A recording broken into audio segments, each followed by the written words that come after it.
Hey, you can't come in here yet. Excuse me? You need to go buy these first. Saying that, my mother-in-law Laura handed me a piece of paper which had a list on it. Is she asking me to actually get all the things in this list? You better hurry up, okay? My name is Alice, and I am a 32-year-old housewife. I got recently married to my husband, Tim. I met him at a blind date, but he approached me aggressively, and we started dating, and then we got married. I was surprised at the fact that we got married within 6 months of dating. But, considering our ages, I thought it was better to make the decision to marry him quickly. One of the reasons people were really surprised at my decision to get married so soon to Tim was because of the man I had dated before my husband. My ex, Kurt, and I had been dating since our freshman year of college, and had been together for about 12 years. We lived together for a long time, and people around us were always teasing both of us about when we would get married. I assumed that I would probably end up marrying Kurt too. But, out of the blue, Kurt had suddenly dumped me. I know this is very selfish of me, but I want you to break up with me. What? Why are you saying this so suddenly? I'm sorry, but I can't imagine a future with you anymore, Alice. Are you being serious? How could you even say that after 12 years of dating, Kurt? I'm so sorry, but we can't go out anymore. No matter what I said to Kurt, he insisted that he wanted to break up without giving me any good reasons. And I was just so angry that in the end, I agreed to break up with him. The first few months after the breakup were really rough for me, as I felt like I had wasted my precious 20s because of him. I drank so much that my friends were worried about me, and to top it all off, as I was also drunk, I began to pick up any guys I could find, and seeing this, my friends rushed to stop me, and forced me to take a taxi back home. Seeing me like that, my friend thought that if I continued like that, it would be a bad idea, so she set me up with a blind date, where I met my current husband, Tim. My husband is a man known to be elite, as he graduated from a prestigious university, and he was working for a major corporation. He is 2 years older than me, and his parents told him that it was time for him to bring someone home for him to get married to, so he was looking for his marriage partner. And he aggressively approached me, so I fell for him easily. Looking back now, I regret that I could have made a more logical decision instead of just deciding superficially, but my husband had a great family and personal background. It didn't look that bad, so I guess I had no choice but to be deceived by him. Besides, to someone who was dumped after going out for 12 years, a partner like him for a marriage was just perfect at that time for me. All of these reasons, and with that timing, this made me decide to marry my husband. When I married Tim, he asked me to fully focus on being a housewife. I liked my job that I was working at, but not so much that I wanted to continue it against my husband's will. So that's why I became a full-time housewife. From then on, I supported my husband by doing my best at all the house chores. So I think our marriage was going well in its own way. But at the same time, there were times where I felt really bored of it too. Not working meant that I had so much time on my hands as a housewife. If I thought like that, then probably I'm more the type where I like to be busy working away. But since I got married and became a full-time housewife, I thought I should properly do my part for my husband. And so the days passed by in the blink of an eye, and a year had passed since we got married. Since then, nothing had changed so much, and we continued to go about our daily lives as usual.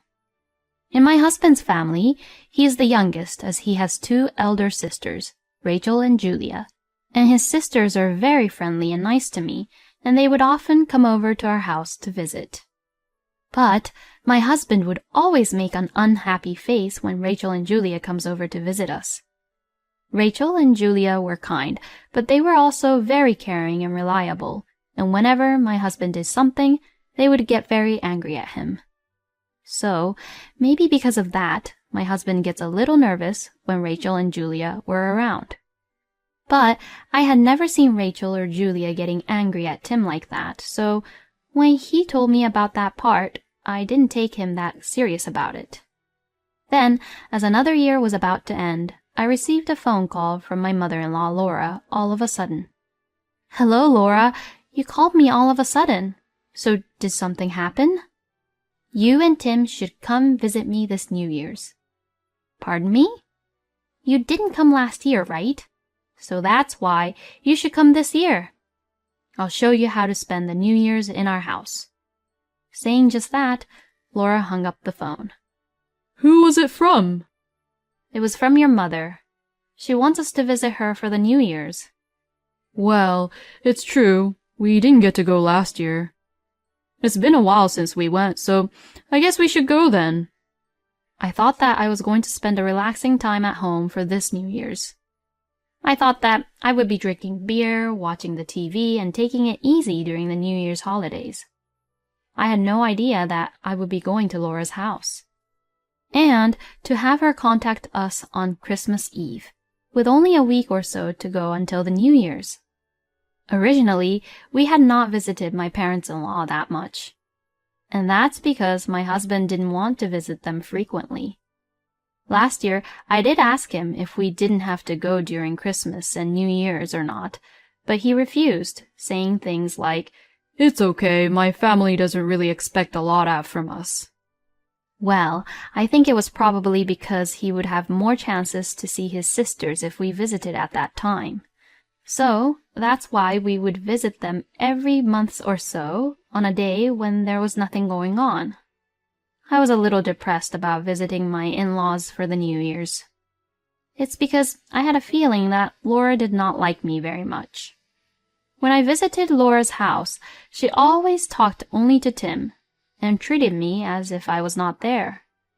My father-in-law, Jim, would talk to me so that I wouldn't feel unwanted, but it was not uncommon for Laura to not even look at me once. When I talked to my husband about it before, he just said, "It's probably just your imagination. You're too self-conscious." And the conversation ended. So I can't really rely on my husband regarding Laura. So what should I do this coming New Year's? But since Jim will be there and Rachel and Julia will probably be there, so I guess I won't have to feel too horrible. So I decided not to worry too much about it. And the New Year's Eve came in no time. My husband and I finished cleaning our own house in the morning, had lunch, and drove to Jim and Laura's house. My in-laws' house is 2 hours away from ours. So we arrived there around 2 p.m. When I got out of the car, I noticed that Jim's car was not there. Worried about his absence, I asked my husband where he had gone, and he told me that Jim was probably picking up Rachel and Julia. I was relieved to hear that, and my husband and I went to the front door and pressed the doorbell. "Yes, I'll open the door soon," Laura called out, and a few minutes later, the front door opened. "Oh, hello! Thank you for coming here all the way. Welcome back." "Laura, it's so nice to see you." Laura glanced at me, smiled only at Tim, and said, Come on in. There's cake and tea. Let's eat." She did it again. This is how she would ignore me. Feeling a little uncomfortable, I tried to go inside the house. But then, Laura stood in front of me. "Hey, you can't come in here yet." "Excuse me?" "You need to go buy these first." Saying that, my mother-in-law Laura handed me a piece of paper which had a list on it. There were many ingredients listed on the paper, including beef, lettuce, tomatoes, mushrooms, beer, and so on. Is she asking me to actually get all the things in this list? You better hurry up, okay? Oh, where is the supermarket around here? When I asked her that, Laura looked annoyed. It's your fault that you rarely show up here, isn't it? If you came here often, you would know where the supermarket is, wouldn't you? Check where the supermarkets are by yourself. Oh, okay. Then what about the food expenses? Shall I just pay for it and ask you to pay back after? When I said that, Laura's eyes widened and she became angry. You rarely come visit my house, but you want me to pay for it? I can't believe you. Laura began to shout, so Tim came over to see what was going on. What's wrong, Mom? Oh, Tim, honey, Alice just tried to make me pay for the groceries. What? Hey, don't annoy Mom like that. You should just pay for that stuff instead. What? But then I'll pay it out from our family budget. Is that okay with you? Huh? Pay it from your credit card. Don't pay it from our family budget. No way. Just hurry up and go. We're about to have our tea time, so don't ruin it. Saying that, Laura slammed the front door on me loudly. How unbelievable. I was so angry at Laura's attitude, as well as the mama's boy husband and his action. I was so mad that I crumpled up the list, threw it right in front of the front door, and got in the car to go home. On the way home, I stopped at a supermarket and bought some amazing appetizers, steak, and beer. I arrived home at 5 p.m., so I took a bath to relax and drank the cold, delicious beer while eating the appetizers by myself from about 6 p.m. I was enjoying my own time and I was watching TV while getting a little bit tipsy. Suddenly, I looked over at my phone, which I had put on silent, to see if my husband had called. But there was no phone call or even a text message from my husband, even though I had come home without shopping. For some reason, that made me angry too. I was getting irritated, so I decided to distract myself by eating the delicious steak. As I was eating my steak, the doorbell rang all of a sudden. And as I was thinking who could it be at this hour, and opened the door, I saw my in-laws and Tim standing there. To my surprise, Rachel began to apologize by saying, "I'm sorry for my stupid mother and brother." Both Laura and Tim's eyes were bright red. This was not because they were drunk or anything, but because they were yelled at by Rachel, Julia, and Jim, and they were probably crying. Being forced by Rachel and Julia, Tim and Laura began to apologize. Well, they sounded like they had to apologize because they were forced to. After, I took Tim into the house and the in-laws left. As soon as my husband saw that his sisters and his father were gone, he immediately became angry, saying, "Why didn't you cover for me?" He continued to complain about it, but I just ignored him. And a few days later, I met my high school friends for the first time in a while and had lunch with them. But on the way home, I saw my husband having an affair with another woman. He was walking arm in arm with a young woman. I quickly took a photo of the two of them from the shadows and sent it to my husband over text message asking him what this was all about. Then he read the message, but he didn't reply back and ignored the text message. As I waited for my husband to return home, angry at him for not replying back to me, he brought back his lover and Laura with him. Laura and his lover came in without my permission. Then Laura began to say, "This woman is much more suitable for my son than you, so you should leave my son." She even said, "Because you were unworthy, my son ended up having an affair, so there will be no alimony." Tim also took advantage of the situation and said, "It's your fault. It's not my fault, okay?" His lover was grinning with a victorious look on her face. Then my husband brought out the signed divorce papers. I pretended to be upset and said, "Hey, give me some time to think about it," and walked out.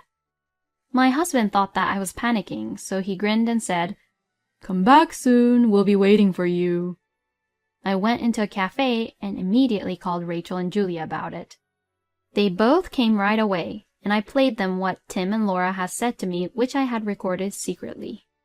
Both Rachel and Julia was so angry and said to me, "Please send that recording to our father as well."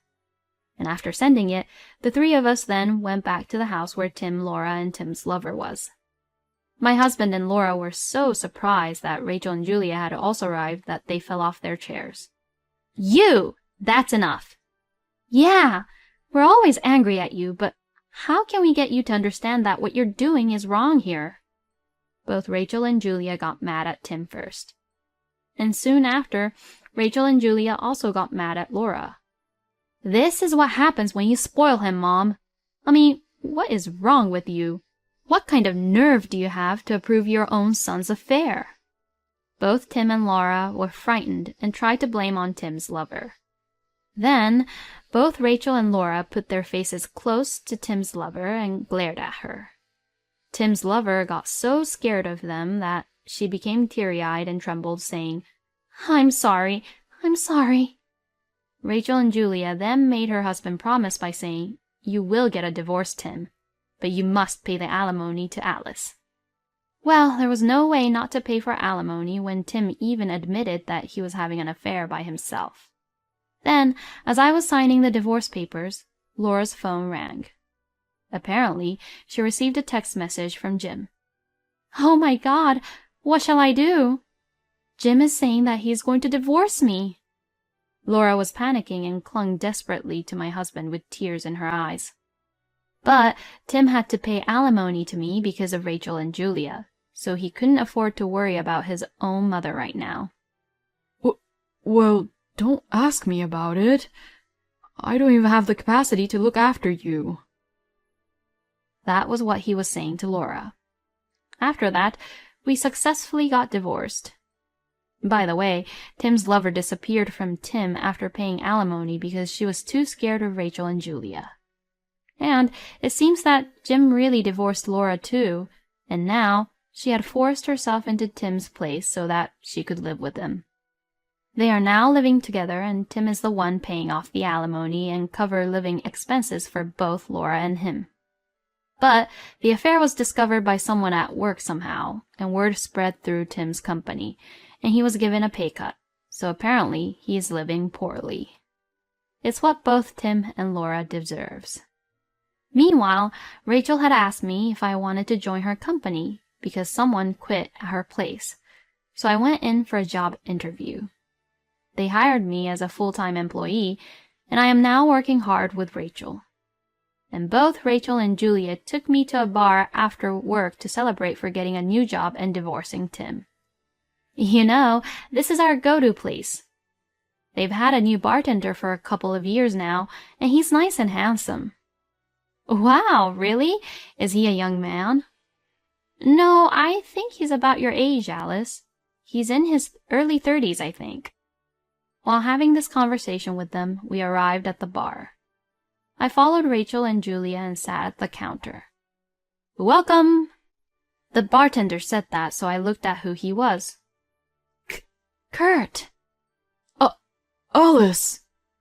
To my surprise, there he was, my ex-boyfriend, who dumped me after 12 years of dating. So I said, "Excuse me, I should head home," to Rachel and Julia, and I was about to leave. Then Kurt said, "Wait!" and stopped me. "Can you give me a minute? There's something I need to tell you." Okay. With that, we went outside to talk. "I'm really sorry about what happened with us."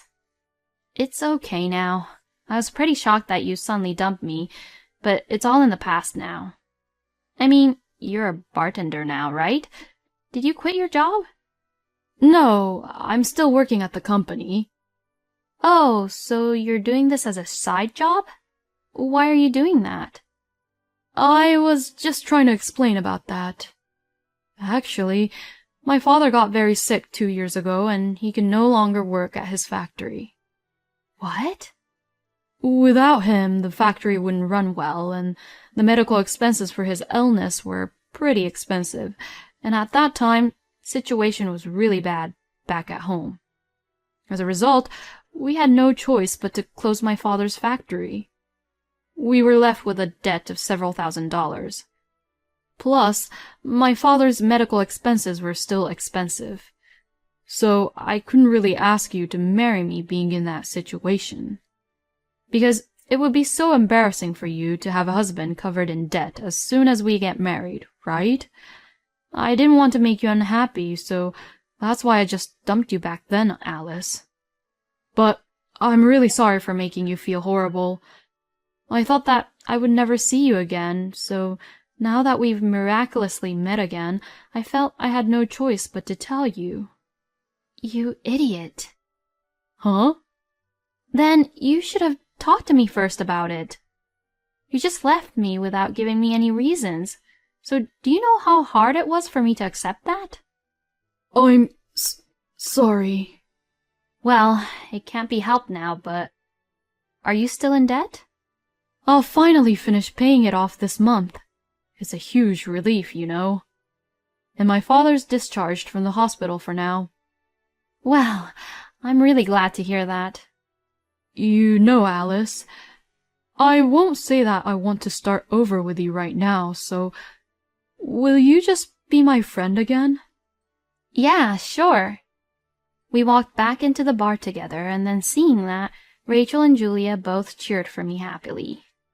In the end, Rachel, Julia, and I made Kurt buy us a round of drinks, saying that it was his fault that I married to Tim, which ended up in divorce as a joke. After that, I started seeing Kurt regularly, and as time went on, we gradually grew closer and started dating again. Then, Kurt proposed to me and we finally got married. All my friends and family around me congratulated me. Even Rachel and Julia told me that I was 100 times more suitable with Kurt than Tim. After that, we had a baby, and Kurt, our son Theo, and I have been living together happily. I would like to continue to make happy memories with my husband and son, whom I love very much. Both Rachel and Julia are very cool. I would love to meet sisters like them. I'm glad Alice was able to cut off from Tim and Laura. And the fateful reunion with Kurt was also very touching. Please continue to live happily with the family, Alice. Thank you for watching until the end. Please subscribe to our channel. We hope to see you in our next video.